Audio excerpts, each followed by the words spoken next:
नमस्ते प्यारे साथियों, वेलकम डियर स्टूडेंट। आपका एक बार फिर से स्वागत है। कक्षा 10 चैप्टर फर्स्ट रियल नंबर वास्तविक संख्या। साथियों, अभी तक हमने पिछले सेशन में एक्सरसाइज 1.2 तक की चर्चा है वो कर ली थी। आज अपना फोकस है वो जो अपरिमेय संख्याएं हैं उन पर रहेगा कि जैसे √2 एक अपरिमेय संख्याएं हैं, कैसे वो हम लोग प्रूव करेंगे। और वो सब चीजें प्रूव करने से पहले एक बहुत ही इंपॉर्टेंट और जानदार दमदार थ्योरम है आपके सामने। ये थ्योरम साथियों आपकी समझ में आ गई तो 100% नहीं 250% अपना काम हो जाएगा और अगली एक्सरसाइज को हम बहुत ही आसानी से उड़ा देंगे। उड़ाने का मतलब यूं नहीं, उड़ाने का मतलब अच्छे तरीके से एक्सप्लेन कर देंगे। ठीक है, चलो। थ्योरम 2.3 आपसे बोल रही है let p a prime number. माना कि p क्या है, एक अभाज्य संख्या है। If p divides a square, यदि p ए स्क्वायर को डिवाइड करती है तो यह थ्योरम बोलती है 100% नहीं 101%, देन मतलब आपके p डिवाइड से p a को भी विभाजित करेगी। Where a is a positive integer, जहां आपके a क्या है, एक धन पूर्णांक है। यह आपसे ऐसा बोल रहा है साथियों कि कोई एक संख्या ए स्क्वायर है जहां a क्या है, a आपके धन पूर्णांक है। a क्या है, धन पूर्णांक है, याद रखना, पॉजिटिव इंटीजर है। यदि a कोई भी धन पूर्णांक है और मैं ऐसा मान लूं कि a कुछ इस तरीके से है p1 into p2 into p3 into p4 on this way on, ऐसी कोई संख्याओं का एक समूह है जहां p1 p2 p3 p4 p5 ये सब क्या है, ये अभाज्य संख्याओं के मतलब आपके मतलब p1 p2 p3 p4 ये सब अभाज्य संख्याएं हैं। कि गुरुजी कैसे? तो बेटा देखो ऐसे, जैसे मान लिया a आपके पास 105 है।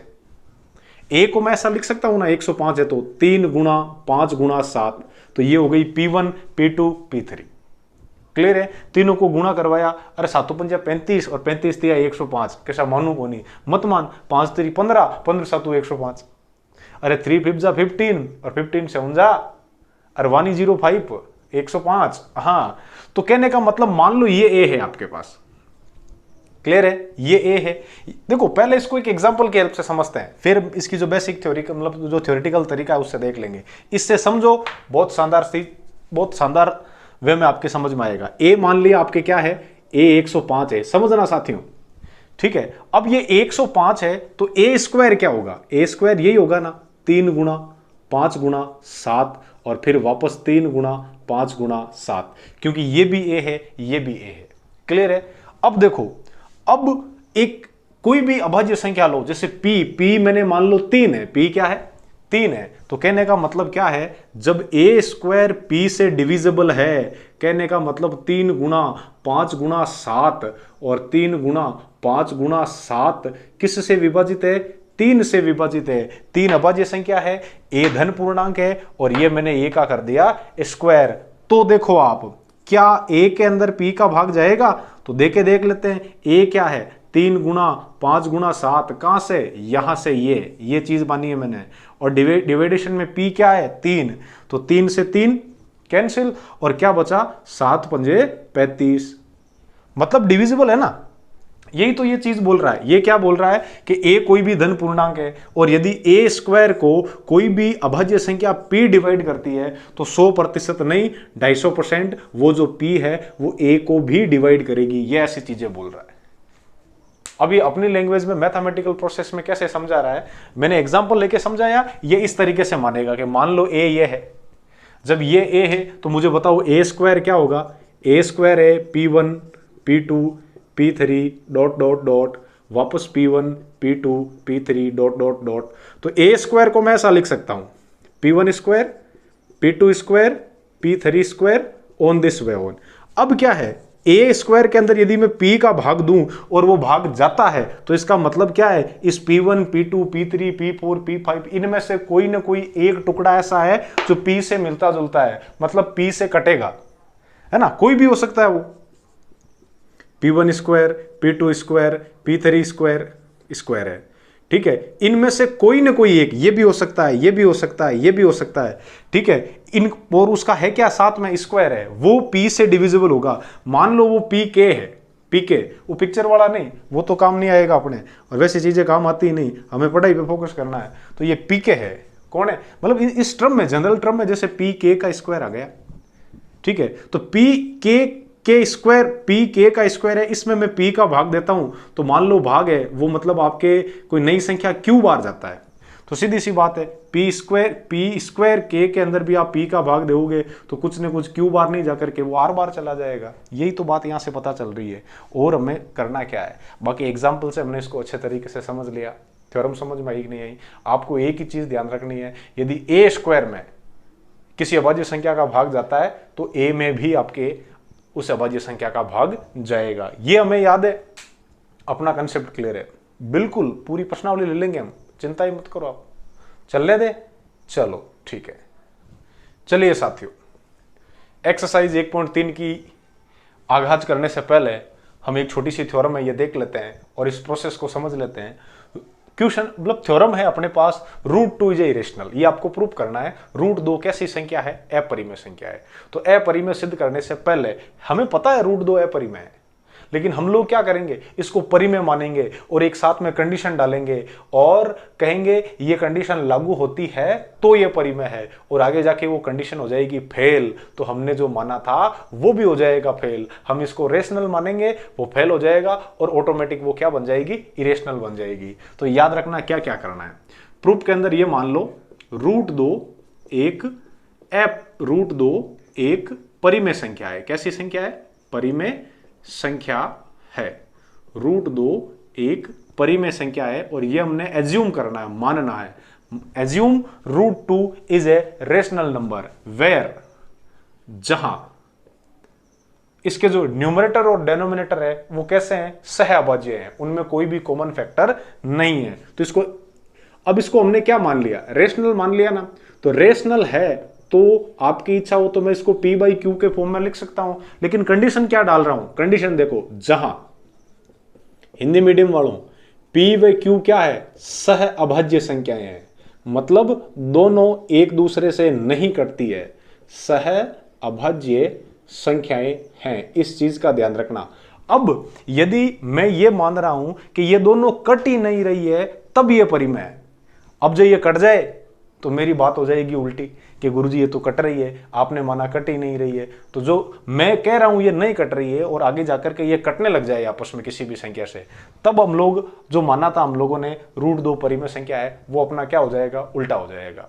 ठीक है, तो कैसे क्या, देखो इसको दे दो √2 = p/q, और इसको मैं आगे इस तरीके से लिख सकता हूं p = क्या लिख सकता हूं इसको, √2q। देखो ये √2 है और q भाग में है तो ये q आ जाएगा इसके साथ गुणा में। इसको दे दो इक्वेशन नंबर फर्स्ट। अब देखो दोनों तरफ वर्ग कर रहा हूं मैं, इसमें क्या कर रहा हूं, दोनों तरफ वर्ग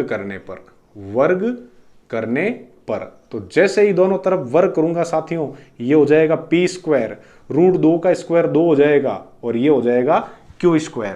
अब देखना मजा तो अब आएगा, p² के भाग में भेज दिया 2 को और q²। p और q क्या है टाबरों, p और q है वो आपके पॉजिटिव इंटीजर है, याद रखना, और साथ साथ में कैसे हैं, सह अभाज्य हैं। तो जो p का स्क्वायर करता हूं और उसमें 2 का भाग देता हूं तो इसके अकॉर्डिंग है वो q² बार जाता है। तो कहने का मतलब क्या है, यहां लिखोगे चूंकि 2p² को अपनी भाषा में लिख रहा हूं, 2p² को विभाजित करता है, क्या करता है, विभाजित करता है। अतः कौन, 2 किसको विभाजित करेगा, p को भी विभाजित करेगा, p को भी विभाजित करेगा, ये चीज ध्यान रखनी है, p को भी विभाजित करेगा। जब ये p को विभाजित करेगा तब अब हम लोग क्या ले रहे हैं, देखो यहां हमने माना कि √2 परिमेय संख्या थी, p/q थी, क्रॉस मल्टीप्लाई करवा लिया, दोनों तरफ वर्ग कर दिया, 2 को इसके भाग में भेज दिया और क्या आया, p² में यदि 2 का भाग जाता है तो p में भी 2 का भाग जाएगा। और मान लो जब p में 2 का भाग दिया जाता है तो एक नई संख्या r बार भाग जाता है, कोई प्रॉब्लम नहीं है, मान लिया। अब p का तो p और ये क्या है आपके पास 2r, कोई प्रॉब्लम नहीं है। चलो दोनों तरफ वर्ग कर दो, इसमें भी दोनों तरफ वर्ग करने पर दोनों तरफ वर्ग करने पर। तो ये क्या हो गया, p का स्क्वायर, और उधर 2 दूनी 4, और ये हो जाएगा r स्क्वायर। परंतु याद रखना, परंतु p स्क्वायर का जो मान है वो तो साथियों आपके 2q है। कहां पर पड़ा है, ये पड़ा देखो, 2q स्क्वायर है। p स्क्वायर का मान क्या है, 2q स्क्वायर। तो p स्क्वायर की जगह मैं क्या लिख सकता हूं, 2q स्क्वायर। तो अब ये क्या बनेगा, देखो p स्क्वायर की जगह लिख दिया आपने 2q स्क्वायर, और ये है आपके पास 4r स्क्वायर।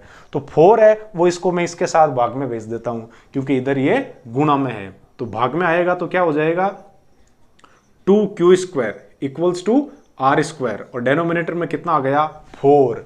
तो इस 2 ने इस 4 को काट दिया 2 बार, और साथियों ये बन गया q स्क्वायर बटे 2 इक्वल्स टू r स्क्वायर। वही बात ध्यान देना, अब q स्क्वायर में, किस में, q स्क्वायर में 2 का भाग जाता है, भाग जाता है, तो किस में, q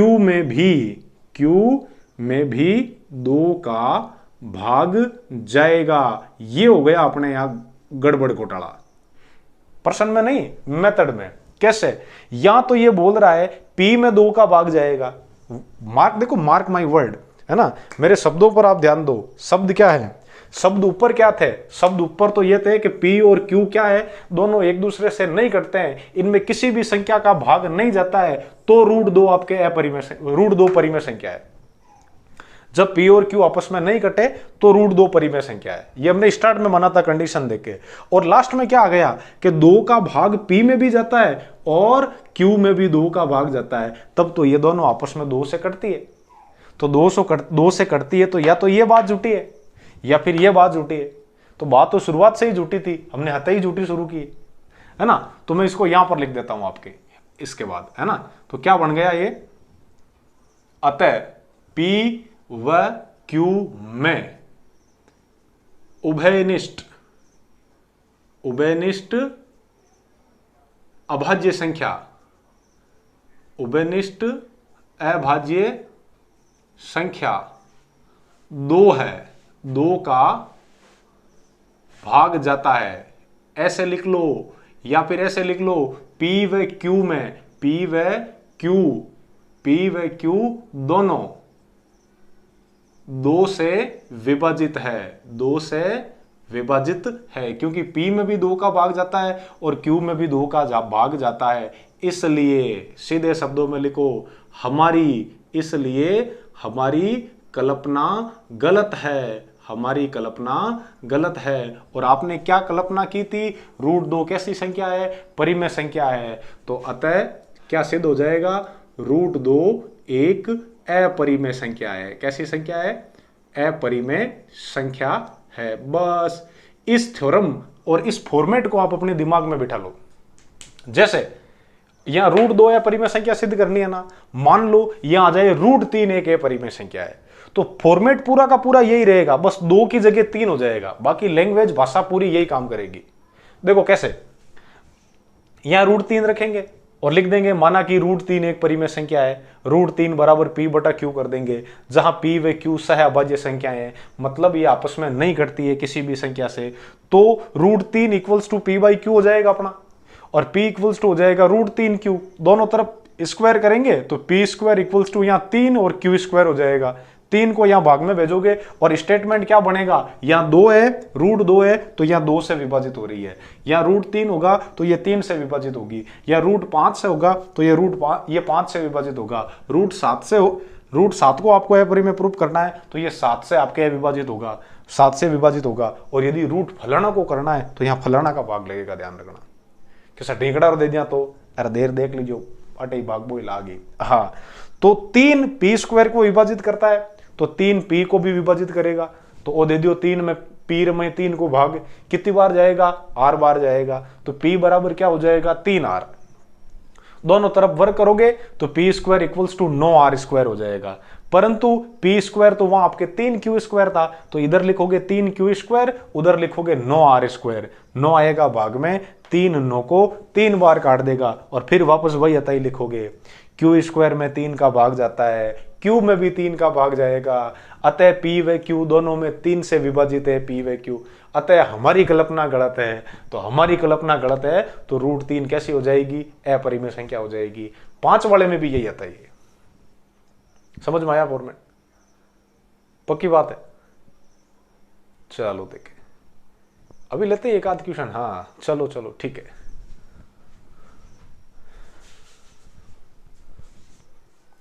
चलो साथियों, आखिरकार हम एक्सरसाइज 1.3 में पहुंच ही गए। और एक्सरसाइज 1.3 का पहला ही क्वेश्चन, √5 एक अपरिमेय संख्या है, यह हमें सिद्ध करना है। Proof that √5 is irrational. और ये प्रूफ करने से पहले अभी हमने एक थ्योरम पढ़ी थी, और उस थ्योरम को पढ़ने के बाद √2 को अपरिमेय सिद्ध किया, √3 को साथ में यूं ही लपेट दिया, और √5 को हम अच्छे तरीके से यहां देख लेंगे। तो कैसे क्या करना है, हमें मालूम है √5 एक अपरिमेय संख्या है। हल के अंदर देखो क्या करना है। Let's assume, suppose that √5 is a rational number. माना कि, क्या लिखोगे? माना कि √5 एक कैसी संख्या है? परिमेय संख्या है। उल्टा मानना है, परिमेय संख्या है।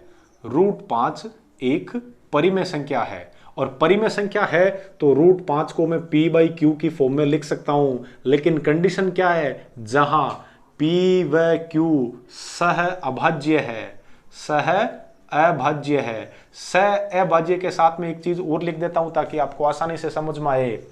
P व Q में कोई उभयनिष्ठ गुणनखंड नहीं है, यह ध्यान रखना। कोई भी ऐसा भाग नहीं है जो आपस में कटता है। यदि P और Q में कोई भी भाग आपस में कट जाए तो फिर अपनी बात हो जाएगी गलत। और हमने माना है √5 एक परिमेय संख्या है, तो वो बाजी उलट जाएगी और √5 कैसी हो जाएगी? अपरिमेय संख्या हो जाएगी। तो देखो साथियों, √5 को मैं ऐसा लिख सकता हूं क्या? P बराबर, इसको P बराबर, ये हो गया √5 और Q। चलो बहुत बढ़िया। अब क्या करेंगे? मेथड याद है, समझ लिया हमने, रटा थोड़ी है, समझा है। दोनों तरफ वर्ग करने पर, तो जैसे ही आप दोनों तरफ वर्ग करोगे, P का हो गया P², ये हो गया 5 और ये हो गया Q²। चलो अब क्या करना है? इसको इक्वेशन नंबर 1 नाम देनी है। फिर P² के भाग में भेजना है 5 को, क्योंकि इधर ये गुणा में है, और इस तरफ क्या है? Q² है। अब आप क्या लिखोगे? चूंकि therefore P² 5 से विभाजित है, 5 से विभाजित है, या यूं लिख दो, P² में 5 का भाग जाता है, P² में 5 का भाग जाता है, या P² 5 से विभाजित है तो P भी 5 से विभाजित होगा, P भी 5 से विभाजित होगा। ये अपनी बात हो गई मजबूत। और दूसरे शब्दों में लिखते आसान भाषा में, P² में 5 का भाग जाता है तो P में भी 5 का भाग जाएगा। तो P में जब 5 का भाग जाएगा तो दे दो। भाई जाने वाले को कौन रोक सका है? आज से आज तक रोक सका है क्या कोई? जाने वाला तो जाएगा तो भेज दो। ये भेज दिया आपने कि P² में जब मैं P में जब मैं 5 का भाग दूं, P के अंदर, किसमें? P में जब मैं 5 का भाग दूं तो वो भाग जाता है नई संख्या R बार। दे दिया। अब इसको क्या लिखोगे आप? P बराबर 5R। बस दोनों तरफ वर्क कर दो। दोनों तरफ वर्क करने पर हैविंग स्क्वायर बोथ साइड, तो हैविंग स्क्वायर बोथ साइड, तो ये हो गया P², ये हो गया 25 और ये हो गया R²। अब क्या करना है? बाई इक्वेशन फर्स्ट, परंतु समीकरण 1 से। समीकरण 1 आपसे क्या बोल रही है साथियों? कि P² है वो 5Q² के बराबर है, तो लाके रखो P² की जगह 5Q² इक्वल्स टू 25R²। अब क्या करना है? इस 25 को इसके भाग में भेजना है, भेज दो। ये हो गया 5Q² divided by 25 equals to R²। और 5 5 25, अरे 5 25, बस इतनी वाली बात। 5 1 5 और 5 5 या 5 25, 5 नहीं, चलो तो Q² by 5 equals to R²। तो अतः Q² 5 से विभाजित है, Q² 5 से विभाजित है, अतः Q भी 5 से विभाजित होगा। Q भी 5 से विभाजित होगा। तो कहने का मतलब क्या साथियों, हमने जो बात मानी थी उसका मामला पड़ गया उल्टा। हमने तो ये माना था कि ये √5 है वो परिमेय संख्या है और P और Q में किसी भी संख्या का आपस में भाग नहीं जाता है, और यहाँ क्या आता ही हो रही है कि P में 5 का भाग जाता है, यहाँ क्या हो रही है Q में भी 5 का भाग जाता है, मतलब दोनों में 5-5 का भाग जाता है। तो अपनी बात झूठी हो गई ना। तो क्या लिखोगे, अतः P व Q में 5 का, या P व Q दोनों किससे विभाजित है, ये और इजी लैंग्वेज है, 5 से विभाजित है। अतः हमारी कल्पना कैसी हो गई, गलत है। हमारी कल्पना गलत है, हमने जो माना था वो गलत माना था। तो अतः √5 1, या ऐसा लिख लो यहां, चूंकि P व Q दोनों 5 से विभाजित है, इसलिए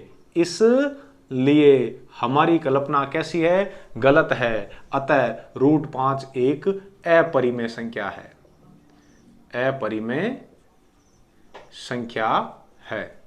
समझ में आई कि नहीं आई बताओ? पक्की बात है, मजा आ गया ना। चलो दूसरा क्वेश्चन लेते हैं, बहुत ही आसान है। दूसरे में तो ये ध्यान रखना है, ये परिमेय संख्या किसी भी ये अपरिमेय संख्याएं किसी भी अच्छी भली परिमेय संख्या के साथ योग में आ गई, सब्ट्रैक्शन में आ गई, मल्टीप्लाई में आ गई, और डिवाइडेशन में लास्ट तक काटने के बाद साथ में यदि है, तो हम तो डूबे जो डूबे, छोड़ेंगे साथ वाले को भी नहीं। खुद अपरिमेय है, साथ वाले को भी अपरिमेय कर देंगे घोटाला। आगे 2 सवालों में देखते हैं। चलिए साथियों, दूसरा सवाल क्या बोल रहा है, प्रूफ दैट 3 + 2 √5 इज इरेशनल। ये हमें प्रूफ करना है। चलो क्या प्रूफ करना है, हल के अंदर देखो, ये आपको प्रूफ करना है और हम इसका उल्टा मानेंगे। मान ले में हम लोग ये मानते हैं कि माना कि 3 + 2 √5 एक कैसी संख्या है, परिमेय संख्या है। कैसी संख्या है, परिमेय संख्या है। अतः जब ये परिमेय संख्या है ना साथियों, तो इसको मैं क्या लिख सकता हूं, P/Q की फॉर्मेशन में लिख सकता हूं। सीधी सी बात है ना। चलो लिख दी। अब क्या करना है आपको, अब 2 √5 को तो रखो इस तरफ, ये हो गया P/Q और -3, प्लस का 3 उधर चला गया, किसका हो गया, माइनस का। अब ये 2 √5 का 2 √5, इसके डेनोमिनेटर में कुछ नहीं है तो कौन है, 1। जिसके साथ कोई नहीं होता है उसके साथ भगवान होता है, ध्यान रखना। हाँ, तो Q और 1 का एलसीएम कितना आ जाएगा, Q का भाग Q बाय 1 बार, और 1 को इस P से मल्टीप्लाई करो, P माइनस का माइनस, 1 का भाग Q में, 1 का भाग किसी भी संख्या में दो, उतनी बार ये जाएगा जितनी वो संख्या है। तो 1 का भाग Q में Q बार, और Q को 3 से गुणा करेंगे, क्या हो जाएगा, 3Q। अब देखो √5 के साथ कौन है मल्टीप्लाई में, 2, तो 2 को भेज दो उधर डिवाइडेशन में, तो √5 का √5 P/3Q, और डिवाइडेड बाई कितना हो गया आपके 2Q। साथियों एक चीज ध्यान देने वाली ये थी, आपने इसको क्या माना था, रेशनल नंबर माना था। तो P और Q कैसे हैं, P और Q आपके हैं इंटीजर, सीधी सी बात है, मतलब पूर्णांक संख्याएं। अब जब 2 पूर्णांक है, 2 तो पूर्णांक है ही और Q भी पूर्णांक है, तो पूर्णांक को पूर्णांक से मल्टीप्लाई करते हैं तो यहां लगती है क्लोजर प्रॉपर्टी, समवर्तता का गुणधर्म। पूर्णांक को पूर्णांक से गुणा करो, पूर्णांक ही आएगी, मतलब नीचे वाली संख्या क्या है, पूर्णांक है। और किसी भी पूर्णांक में से किसी दूसरे पूर्णांक को घटाया जाए तो घटाने के बाद जो संख्या आती है वो भी पूर्णांक ही आती है। तो ये पूर्णांक बटे पूर्णांक, मतलब ये परिमेय संख्या होनी चाहिए। कैसी होनी चाहिए, परिमेय। लेकिन मामलो अट बिगड़ियोड़ो है, अट टावरा दूर दानी उड़ी है किकर कि ये तो है परिमेय और इधर है अपरिमेय, तो या तो ये झूठा है या ये झूठा है। तो वो तो शुरू ही झूठो हो ही, इन अपा आचो मान्यो तो वो भी हाथ कहीं वेगो झूठो वेगो। तो 8 लिखो, परंतु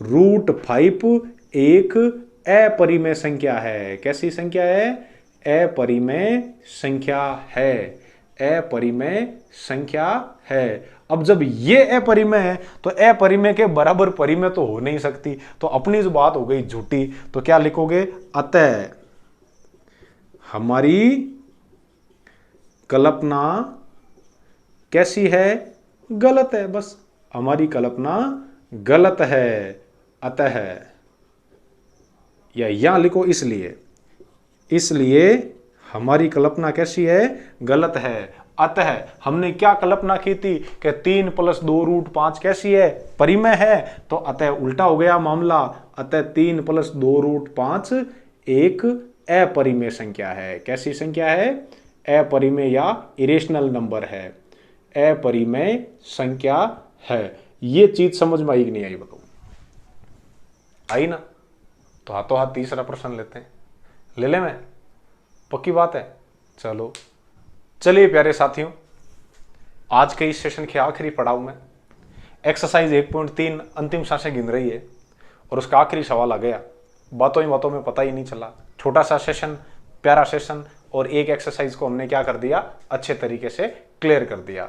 चलो, proof that the following are irrational. पहला आपसे क्या बोल रहा है, 1/√2 को आपको इरेशनल प्रूफ करना है। तो 1/2 को आप इरेशनल प्रूफ कीजिए। तो मानना क्या, जैसे हमने पिछला सवाल किया था, उल्टा मानना है। माना कि 1/√2 क्या है, परिमेय संख्या है। कैसी संख्या है, परिमेय संख्या है। साथियों, जब ये परिमेय संख्या है तो इसको हम P/Q के रूप में लिखेंगे और ये हो गया 1/√2। अब क्या होगा, अब इसका उल्टा करेंगे तो ये हो जाएगा Q/P, Q/P, और इधर क्या हो जाएगा, √2, क्योंकि 1/√2 का उल्टा क्या हो जाएगा, √2। अब एक चीज आपको पता है, जीरो को छोड़ के और प्रत्येक संख्या का रेसिप्रोकल है, उल्टा होता है, व्युत्क्रम विद्यमान होता है। तो मान लो ये P/Q है ना, इस बार ऐसा मानो अशून्य पूर्ण, मतलब अशून्य परिमेय संख्या है, नॉन जीरो रिवर्टेबल, मतलब नॉन जीरो रेशनल नंबर है आपके। ये चीज ध्यान रखना इस क्वेश्चन में, ठीक है। नॉन जीरो रेशनल नंबर है, या ऐसा मान लो P/Q कैसी, अशून्य परिमेय संख्या है। ये देखो स्पेशल लिखना, अपरिमेय संख्या है। अदरवाइज क्या होता है, परिमेय संख्याओं की डेफिनेशन तो इतनी होती है कि P/Q के रूप में लिखा जा सके जहां Q 0 नहीं होना चाहिए, P 0 हो सकता है। यहां घोटाला तब भी होता है जब P 0 होता है, क्योंकि P का उल्टा करोगे, P को नहीं, P को उल्टा करोगे तो P की वैल्यू यदि आपने 0 मान ली तो 0 में से, जब कहने का मतलब 0 को जब कभी भी उल्टा करते हो तो उसमें से पूरा संसार निकलता है, शून्य से ही संसार निकलता है। मैं कई बार बता चुका हूं, ठीक है, अब नहीं बताऊंगा। आपको देखना है तो जाओ प्लेलिस्ट में और देखो वीडियो, उसमें मतलब कई बार मैंने 0 का उल्टा करके अनंत लेके आया हूं। चलिए, तो Q/P है, ये अशून्य था तो अशून्य संख्या का हम लोग उल्टा करेंगे तो वो भी कैसी आएगी, आपके एक परिमेय संख्या ही आएगी। लेकिन है क्या, यहां पर देखो, परंतु यहां √2 कैसी है, अपरिमेय संख्या है। √2 कैसी है, अपरिमेय संख्या है। अतः बस शॉर्ट में हमारी कल्पना गलत है, या इसलिए हमारी कल्पना गलत है, इसलिए हमारी कल्पना कैसी है, गलत है, हमारी कल्पना गलत है। तो अतः कौन, 1/√2 अपरिमेय संख्या है, बस अपरिमेय संख्या है। यह चीज आपको ध्यान रखनी है। पहला गया सेम ऐसा का वैसा इसमें ही। अब मैं लैंग्वेज नहीं लिखूंगा, फास्टली आपको बता रहा हूं। माना कि 7 × √5 या 7√5 एक परिमेय संख्या है, और परिमेय संख्या है तो उसको मैं P/Q के रूप में लिख सकता हूं। अब 7√5 को इधर रहने दो, ये हो जाएगा P/7Q। साथियों, ये दोनों पूर्णांक है, तो 7 को Q से गुणा करूंगा तो भी पूर्णांक ही आएगा, और पूर्णांक बटे पूर्णांक भी आपके पूर्णांक ही होता है, और वो परिमेय संख्या, पूर्णांक बटे पूर्णांक परिमेय संख्या होती है। तो ये तो इधर तो है परिमेय और इधर है अपरिमेय, तो हो गई ना √5। क्या लिखोगे, चूंकि √5 एक अपरिमेय संख्या है, अतः हमारी कल्पना गलत है, और ये दिया हुआ हांग कैसा है, एक अपरिमेय संख्या है। वो की वो चीज यहां कैसे, मान लो 6 प्लस रूट 2 एक परिमेय संख्या है, और परिमेय संख्या है तो इसको आप p बटे क्यू लिखोगे। 6 को उधर भेज दो, √2 ये हो गया p बाई क्यू माइनस 6 के डिनोमिनेटर में कुछ नहीं है तो कौन है, 1 है। और आप जानते हो जब जब परिमेय में से परिमेय को घटाया है तो परिमेय ही आई है। ये भी परिमेय, ये भी परिमेय, परिमेय में से परिमेय गया, परिमेय हो गया। तो इधर तो है आपके रेशनल नंबर, लेकिन ये कबाड़ा कर रहा है √2, ये इरेशनल है। तो वही बात, चूंकि √2 अपरिमेय संख्या है, अतः हमारी कल्पना गलत है और दी हुई संख्या कैसी है, एक इरेशनल नंबर है। गई एक्सरसाइज, समझ में आया कि नहीं आया? पक्की बात है। चलो मिलते हैं अगले सेशन में। Thank you.